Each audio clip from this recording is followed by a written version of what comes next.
ओम नमः शिवाय। वैदिक सनातन में आपका स्वागत है। श्री शिव महापुराण में विद्वेश्वर संहिता के 24वें अध्याय का श्रवण करेंगे।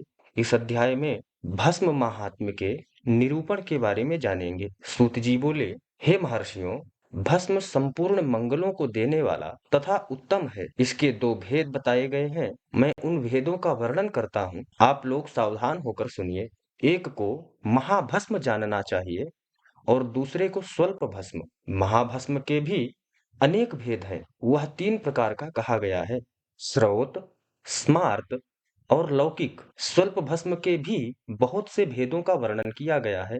स्रोत और स्मार्त भस्म को केवल द्विजों के ही उपयोग में आने के योग्य कहा गया है। तीसरा जो लौकिक भस्म है, वह अन्य लोगों के भी उपयोग में आ सकता है। श्रेष्ठ महर्षियों ने यह बात बताया है कि द्विजों को वैदिक मंत्र के उच्चारण पूर्वक भस्म धारण करना चाहिए।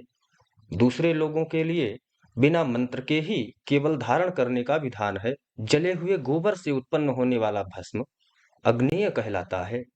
हे महामुने, वह भी त्रिपुंड का द्रव्य है, ऐसा कहा गया है। अग्निहोत्र से उत्पन्न हुए भस्म भी मनीषी पुरुषों को संग्रह करना चाहिए। अन्य यज्ञ से प्रकट हुआ भस्म त्रिपुंड धारण के काम में आता है।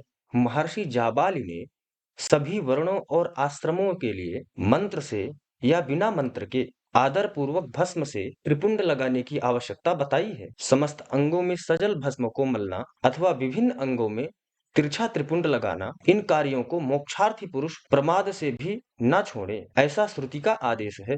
भगवान शिव और विष्णु ने भी तिर्यक यानी त्रिपुंड धारण किया है। अन्य देवियों सहित भगवती उमा और लक्ष्मी ने भी वाणी द्वारा इसकी प्रशंसा की है। ब्राह्मणों, क्षत्रियों, वैश्यों, शूद्रों, वर्ण संकरों तथा जाति भ्रष्ट पुरुषों ने भी उद्भूलन एवं त्रिपुंड के रूप में भस्म को धारण किया है। जो लोग श्रद्धा पूर्वक शरीर में भस्म उद्भूलन यानी लेपन तथा त्रिपुंड धारण करने का आचरण नहीं करते, उनमें वर्णाश्रम समन्वित सदाचार की कमी होती है। जिनके द्वारा श्रद्धा पूर्वक शरीर में भस्म लेप और त्रिपुंड धारण का आचरण नहीं किया जाता, उनकी विनिर्मुक्ति करोड़ों जन्मों में भी संसार से संभव नहीं है। जो श्रद्धा पूर्वक शरीर में भस्म लेप और त्रिपुंड धारण का आचरण पालन नहीं करते, उन्हें 100 करोड़ों कल्पों में भी शिव का ज्ञान प्राप्त नहीं होता। जो श्रद्धा पूर्वक भस्म लेप तथा त्रिपुंड धारण नहीं करते हैं, वे महापातकों से युक्त हो जाते हैं, ऐसा शास्त्रों में निर्णय है। जो श्रद्धा पूर्वक भस्मोद्धूलन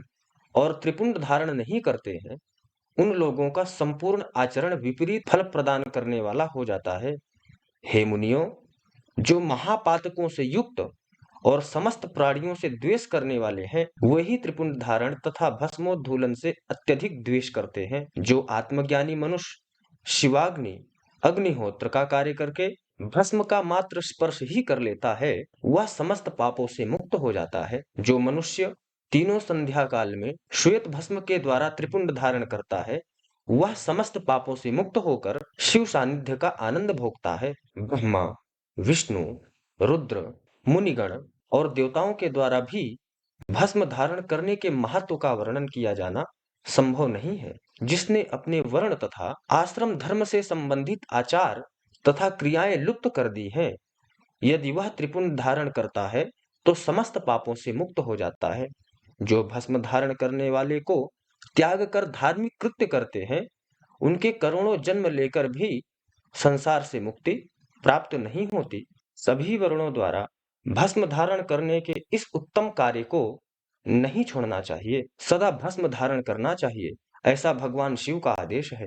भस्म स्नान करने से जितने कण शरीर में प्रवेश करते हैं, उतने ही शिवलिंगों का वह धारक अपने शरीर में धारण करता है। ब्राह्मण, क्षत्रिय, वैश्य, शूद्र, वर्ण संकर, स्त्री, सधवा, विधवा, बालक, पाखंडी, ब्रह्मचारी, गृहस्थ, वानप्रस्थी, सन्यासी, व्रती और सन्यासिनी स्त्रियां, ये सभी भस्म के त्रिपुंड धारण के प्रभाव के द्वारा मुक्त हो जाते हैं, इसमें संशय नहीं है। जैसे ज्ञानवश या अज्ञानवश धारण की गई अग्नि सबको समान रूप से जलाती है, वैसे ही ज्ञान या अज्ञानवश धारण किया गया भस्म भी समान रूप से सभी मनुष्यों को पवित्र करता है। भस्म तथा रुद्राक्ष धारण के बिना जल अथवा अन्न को अंश मात्र भी खाना नहीं चाहिए।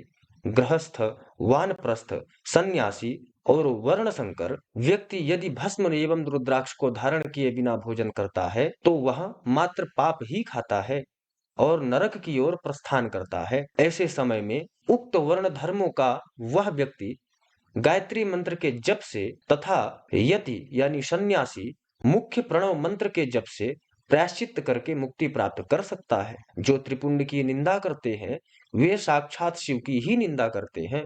जो त्रिपिंड को धारण करते हैं वे साक्षात उन्हीं शिव को ही धारण करते हैं। भस्म रहित भाल को धिक्कार है।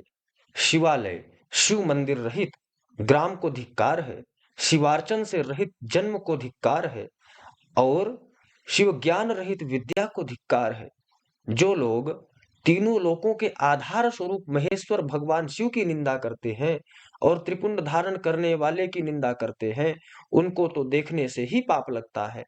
वे वर्ण संकर सुअर असुर खर यानी गधा श्वान यानी कुत्ता क्रोष्ठु यानी सियार तथा कीड़े मकोड़े के समान ही उत्पन्न होते हैं और उन नरकगामी व्यक्तियों का यह जन्म मात्र पाप करने के लिए ही होता है। जो ब्राह्मण विभूति की निंदा करता है वह ब्राह्मण नहीं है अपितु अन्य जाति का है और विभूति की निंदा के कारण उसे चतुर्मुख ब्रह्मा की आयुषी मातक नरक भोगना पड़ता है। श्राद्ध यज्ञ जप होम बलि वैश्वदेव और देव पूजन के समय जो पूतात्मा मनुष्य त्रिपुंड धारण करता है वह मृत्यु को भी जीत लेता है। त्रिनेत्रधारी यानी कि तीनों गुणों के आधार तथा तीनों देवताओं के जनक भगवान शिव का स्मरण करते हुए नमः शिवाय कहकर भस्म त्रिपुंड लगाएं। इस प्रकार श्री शिव महापुराण के प्रथम विद्वेश्वर संहिता के साध्य साधन खंड में भस्म धारण वर्णन नामक 24वां अध्याय संपूर्ण हुआ। ओम नमः शिवाय।